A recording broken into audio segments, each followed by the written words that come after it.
ancestors who've been on the wrong side of the law, another who married a month after his wife and 5 children died tragically, and the rich farmer's daughter who ran off with the farmhand. These are just a few of the stories that I've uncovered about my family. What are you going to find in yours?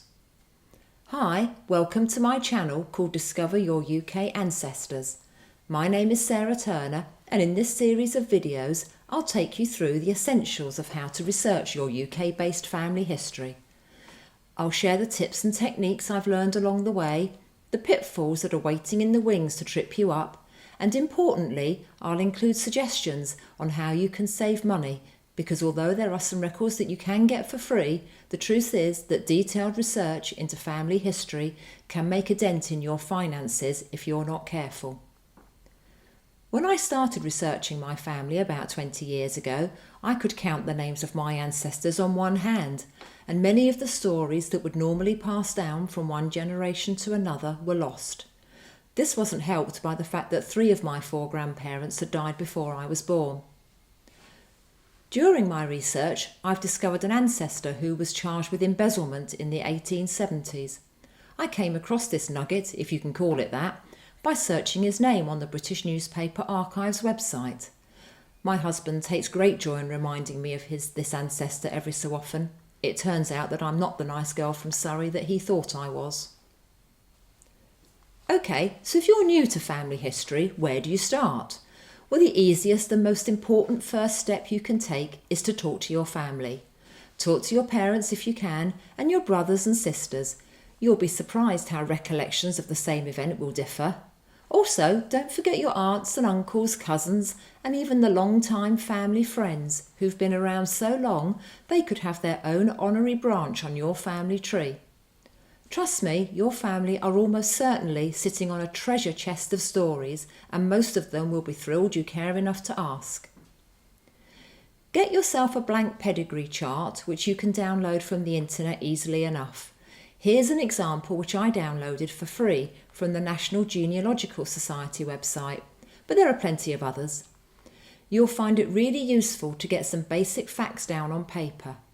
The information may not turn out to be 100% correct, but you'll have a great starting point and it'll narrow the search for evidence which you'll need to collect as your research progresses.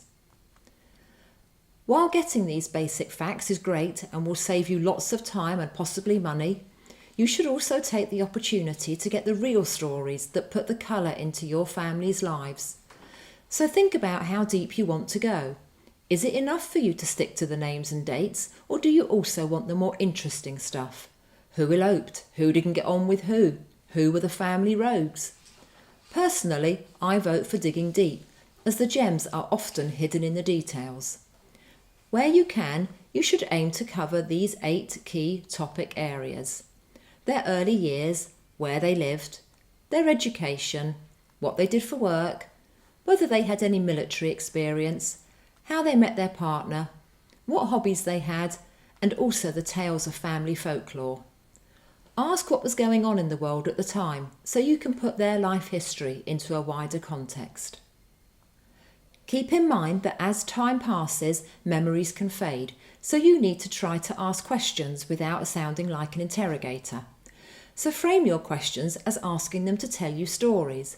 Maybe you could use phrases such as, "Can you tell me about?" or "What happened next?" or "Where was that?" Ideally, you want to avoid yes/no responses. And also, make sure you listen actively so you can ask follow-up questions. If you can take these conversations, so much the better, so you avoid becoming distracted as you write mountains of notes. You don't need fancy recording equipment, your phone is perfect. Let each topic lead naturally on to the next. Some of the best stories come when people drift off topic. Just let the conversation meander.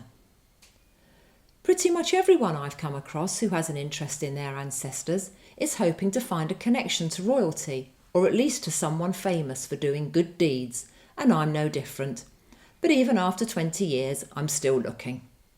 One of my ancestors was detained briefly at Her Majesty's pleasure in the early 1900s, but this is not the link to royalty that I had in mind. Oh, and by the way, this is not the same ancestor who was charged with embezzlement that I've already told you about. It seems there are more skeletons in my cupboard than I ever imagined. I'll tell you in a later episode how I found this family rogue, but in truth it kind of found me. Although I have other tales of family folklore, which may be fact or fiction, or more likely somewhere in between, the reality is that when I had the opportunity to ask my family, I just wasn't interested enough. The upshot, of course, is that there will be lots of my family stories that are now simply lost. The moral of this tale is that you should talk to your family while you can. Don't make the same mistake that I did. And now let's talk about memorabilia. Your family probably has a box or two of old photos, letters, scrapbooks, all sorts of stuff. And if you can, you should definitely have a look through them. Ask about family heirlooms if there are any. How many times have you seen the Antiques Roadshow and watched as people bring along a family keepsake that has been passed down through multiple generations and they know absolutely nothing about it? Well, don't wait for Fiona Bruce and the Antiques Roadshow to come to a venue near you. Ask now. And while you're there, also ask your family if they have any birth, marriage or death certificates tucked away. Birth and marriage certificates in particular provide the family historian with valuable information, so it's worth taking copies where you can, especially as you won't have to pay for them. Every certificate you can look at saves you money. Trust me, I learned this the expensive way, but I'll tell you about that in a later episode. To be fair, getting hold of certificates isn't as expensive as it was 20 years ago, but even so, there are still ways to save your hard-earned money. So, to close out this episode and to share my top 3 tips, number 1, start your research with talking to your family. The facts are important, but their stories add colour. Number 2, record conversations if they're up for it. Their voices will be poignant in years to come, and you will be able to focus on the conversation rather than note-taking. And number 3, save time and money by asking if you can take copies of any key documents such as birth, marriage or death certificates. In the next video, I'm going to look at old family photos and show you how to decode the mysteries hiding inside them. I'll also show you how AI can help to date your old photos and how you can use it to restore those that are faded and tatty. With knowing where to look for information, plus a sprinkling of good fortune, I've been able to uncover a whole raft of ancestors, together with some interesting and occasionally eyebrow-raising stories. In places, I've been able to trace ancestors going back to the 1600s, although an odd sprinkling of illegitimate children has scuppered some family lines. I knew absolutely nothing about how to find my ancestors when I started, and I've made pretty good progress, and there's no reason why you can't as well. If you've enjoyed this video, please hit the like button and share it with your friends. Also, please hit the subscribe button so you'll know when the next video has been released. If you've got any comments, including suggestions of topics you'd like me to cover, please add them below. I hope to see you next time.